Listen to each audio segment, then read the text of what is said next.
Greetings. What I'd like to do in this video is focus our attention on a theory developed by Holmes and Tewksbury, fractured identity syndrome. And basically this is applied to serial killers, but it can be applied to other offenders, especially violent offenders as well. Basically, fractured identity syndrome is a theory of sequential predation and developmental processes. And so in other words, that we see over time the person develops this particular scenario, this characteristics, this stigma, this negative attribute in their mind that leads them to engage in violent behavior. The developmental part is that there's a significant event or vulnerable period of time in childhood where something happens and they internalize a negativity which they keep. And many people do in fact, we might say, have this fractured identity syndrome, although they do not become violent and certainly do not become serial killers. But there are changes in their behavior after the event. And there becomes basically this fractured self in the sense that there's a virtual social identity, which is the public, how one acts and conducts themselves in the presentation of their self that they'd like to portray to their friends and family and general public, and their actual social identity, which is their private identity or what they really would like to do. Again, this stigma, this blemish, is internalized into their actual social identity, although they may keep it private, and it may come out during a violent episode. And so there's these events, and they can be a variety of events. A lot of it has to do with how the person interprets and makes sense of the event.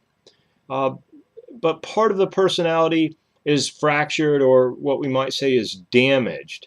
And it may have a very strong and destructive influence on the child and then into adolescence and in adulthood.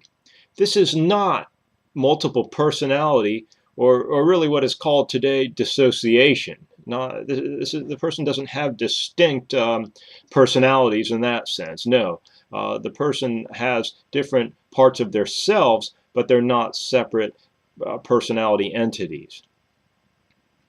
The big question, though, of course, is why do some persons turn to violent behavior to deal with their stigma or their fractured identity, while others do not? And Holmes and his colleagues point out that it's possible that the person uses violence to remedy, cope with, or deal with, or address the stigma. So what happens in cases of violence is that the fractured identity is hidden and comes out when the perpetrator feels an overriding need to express it and may actually show it to the victim, and this may lead to a murder or death. I've seen cases before where someone seems to be an outstanding citizen, that they're a good family person, and they belong to a religious organization, and they're well integrated into the community, and then they turn around one evening and shoot 3 people in the head, killing them.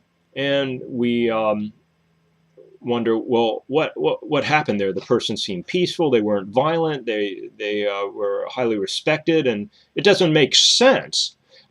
Well, fractured identity syndrome would be an attempt to explain maybe what is going on there. The perpetrator believes that it's an acceptable method to use, that is violence, to deal with that fracture. So this destructive part of oneself is presented only for a short duration of time, although there may be some exceptions where it's prolonged. And there is, of course, an attempt to control those who see the fracture or behavior.